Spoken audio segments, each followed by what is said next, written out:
Alzheimer's disease is more than memory loss. It can slowly take away a person's ability to think, decide, and live independently. And to help us better understand the signs, risks, and ways to support those affected, we're joined today by Dr. Marty Levine, Medical Director for Optum's Memory Health Support Program. Thank you for coming back on the show. Oh, thanks for having me. So for someone, I feel like most people have heard of Alzheimer's disease, sadly, and Sure. have been potentially affected in some way, but tell us about what it is.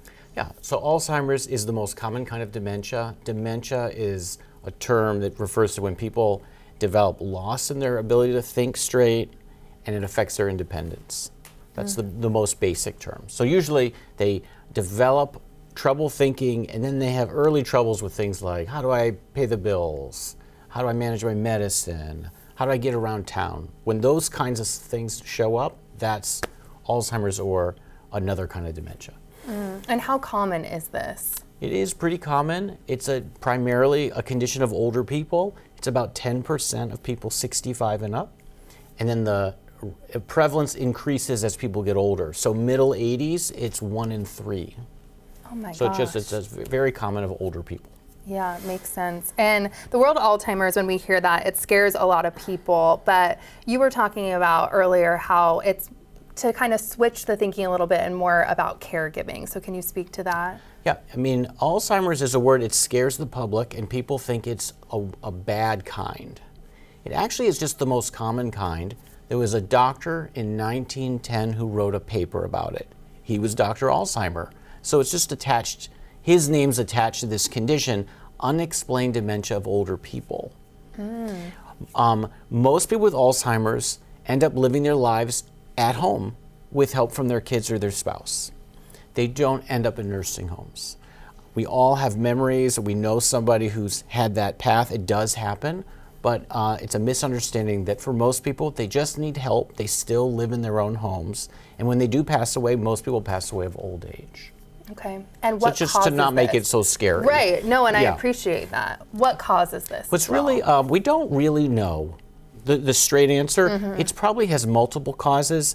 There's probably an accumulation of some kind of inflammation and buildup of protein in the brain with different causes. But for the most part, we still don't really know why it happens. Gosh, okay. And how can we recognize signs in a loved one, too, that this is a potential that they need to maybe call their doctor and go in and get checked out? Yeah. So everybody, as we get older, has a senior moment.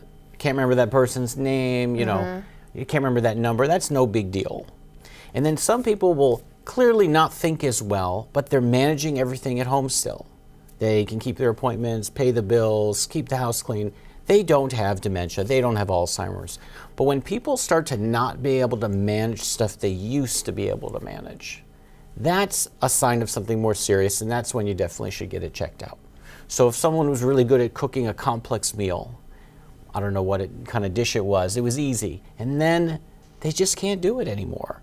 That's the kind of functional loss with the thinking trouble that is a little bit more concerning and needs evaluation. So when we feel like it's actually starting to impact our life. That's right. Okay. So what's great about that is it's common sense. Are people getting by? Are they managing independently? If they have trouble with that, that's when you get help. Okay, and what should you do in that? I mean, what's the treatment process, and is that when you should call someone and go in? You should go in with someone who knows you well, because the clinician, the doctor who sees the person needs to hear the story from a family member too. They need to corroborate and ask questions that the person with thinking troubles might not be able to represent well. That makes sense. Sometimes this is caused by something that's reversible. So it's a medication side effect. There are even over-the-counter medications that people take too much of that causes this. So most of the time it's not treatable, but like lots of people might take medication to help them sleep at night. It's very sedating, over-the-counter medicine. That medicine shows a picture that looks like Alzheimer's, but it isn't. You stop the medicine, it goes away. Yeah, and you were talking earlier, which I found really interesting, that we're an aging society, so we're seeing a lot of this, but it's actually trending downwards, right, for diagnosis. Is that true? That's right. The total number of cases is going up just because we have an aging society, we have more older people. But the rate of dementia or Alzheimer's in that group is actually a little less than it was, say, 10, 15 years ago. Good, I'll take it. Yeah, well, yeah, that's all good. Thank you so much for being here and sharing all this important information. We appreciate it. Yeah, you're welcome. Thanks for the chance. Yes, and to learn more about Optum Care's Memory Health Support Program, just visit the website that you see right there on your screen. This portion of New Day Northwest is sponsored by Optum Care Washington.